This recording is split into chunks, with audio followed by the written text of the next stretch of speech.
Hello friends, welcome back to our channel, and today we'll be talking about macros, uh, which is a type of meta programming, and I'm quite passionate about it.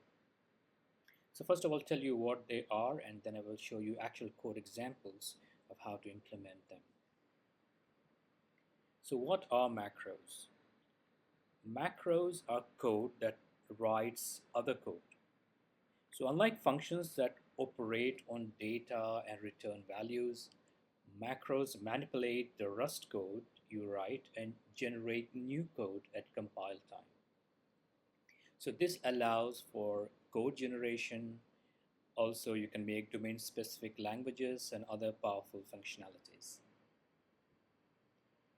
So there are two types of macros mainly in Rust, declarative macros and procedural macros. Declarative macros are simpler to use and are ideal for code generation based on user input or configurations. Procedural macros, on the other hand, are more complex and offer more flexibility and control over the code generation process. In this video, we will be focusing on declarative macros. So what are declarative macros? They are usually written using the macro rules syntax, and they define patterns and replacement code for those patterns. And they're ideal for code generation based on user input or some kind of configuration. Then what are the benefits of macro meta programming? Of course, we have reduced boilerplate code because the code is generated during compile time based on certain patterns. And as I just said, and then also you can actually create domain-specific languages based on macros.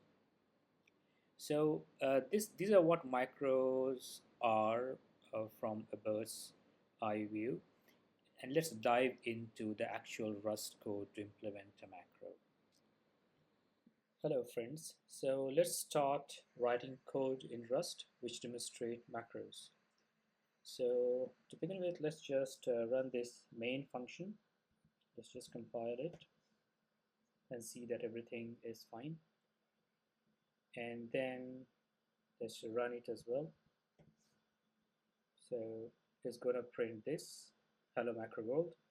And then let's start creating some code. So to begin with, let's just create an enum called shape.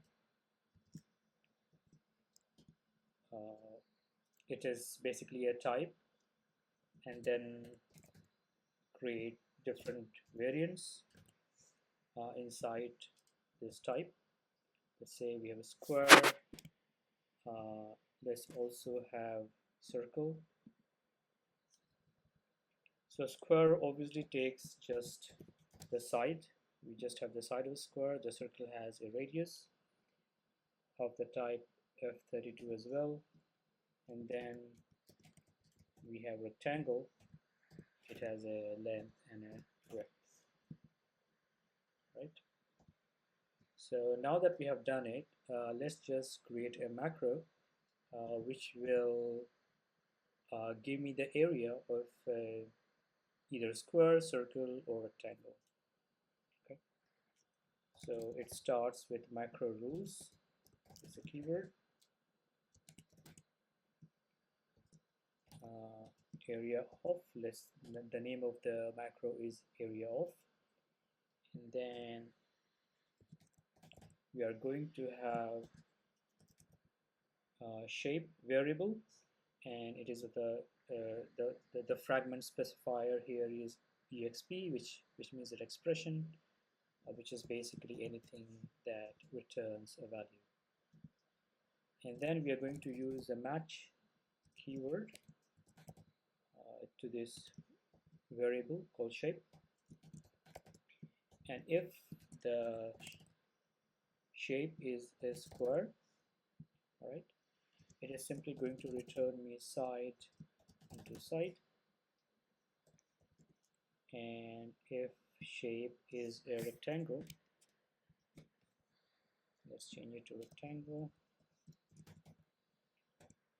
It is going to take length and breadth and width, and it is simply going to give me length into width. Okay. And then of course we have circle, and over here it just takes a radius, and we define a constant pi,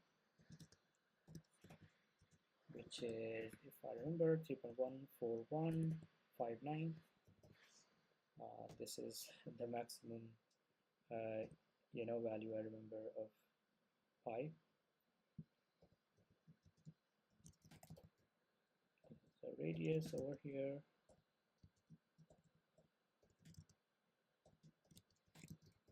so pi r square basically. All right, and then we have our macro rule done. So let's just check whether it compiles or if it contains any errors. So it has gotten one error over here. What does it say? Invalid specifier exp. Of course it is not exp, it is expr. So that is why it was giving an error. So let's compile again. Yeah, so just two warnings, which is fine, no errors. And now let's proceed further. So now that we have already created the macro rule area of, the way we use it is that first of all we create square, rectangle, and circle based on this type shape over here that we have defined, right? And then once we have defined these shapes, we just call this macro, right?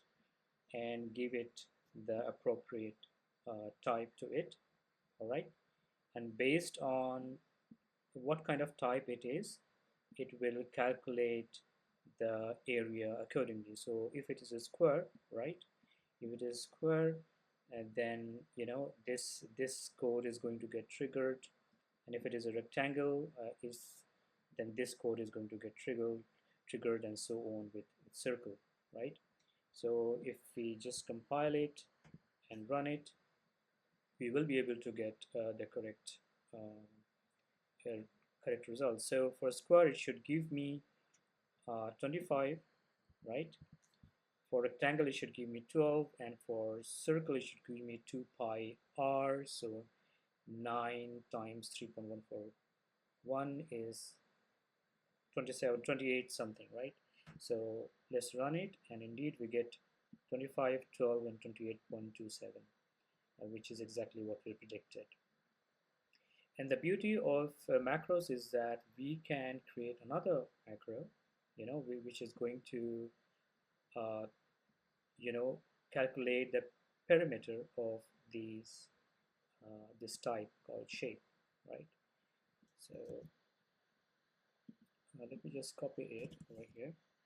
So it's area of, instead of area of, we will have perimeter, right? Right, and everything will be the same. Just the formula will change. So instead of side into side, we have 4.0 into side. We have 2 times length plus width, which is a formula for perimeter for a rectangle, right? And then for radius, for the circle, we have 2 pi r. So it will be the same here, and here we will just get 2.0 into pi r. Let me put 2.0 here as well to comply with F32, right? And then we are simply going to do exactly the same thing that we did before. So we already have the shapes defined here, And what we're going to do is we are simply going to copy paste this, and then instead of area of we have perimeter of, right? So let me do this perimeter,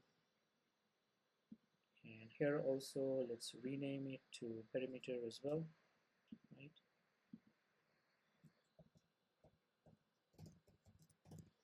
Okay, and then let's do the same here. Instead of area we have perimeter. Okay, let me just change all of them at once to save time. Yeah, so this should do it. Okay, let's just compile it, and hopefully there are no errors.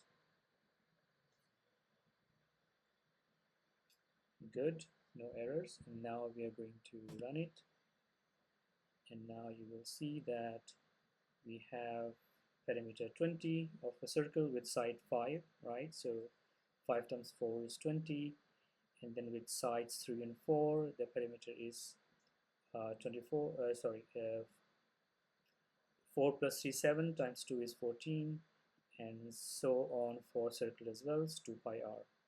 So you can see that macros make the code very flexible, and they basically expand the definition of the macro in compile time, right? So you don't have to write boilerplate code and so on. So this is a good example to demonstrate macro, and later on we'll go deeper into other programming patterns or design patterns in Rust, and you will soon realize that I'm a big fan of design patterns. So this ends the video here, and thank you for learning with me, and don't forget to subscribe and like this video. See you soon.